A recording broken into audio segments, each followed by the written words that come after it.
Welcome to MIPIM. We've been talking a lot about reindustrialization, the shortage in the housing with new build-to-rent models, with energy-efficient renovation of housing, and we've been talking also about the asset transformation like offices because of the scarcity of land.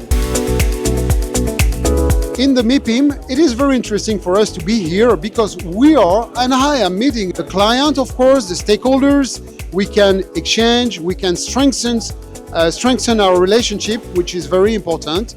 MIPIM is also an observatory of the market trends, and it's also a way for us to showcase our innovation and share our experiences in the real estate and construction industry. My key takeaways from the MIPIM 2026 are: first, I think our construction sector is very resilient, and under the current difficult conditions in the market, we will show our resilience. Secondly, I think this market condition leads to values that we need to provide to our clients, which are trust, expertise, and quality in execution.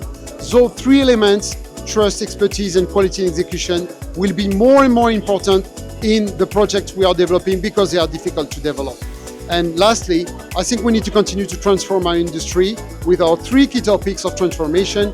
First, decarbonization. Secondly, industrialization with prefabrication and robotics. And thirdly, digitalization with data and AI.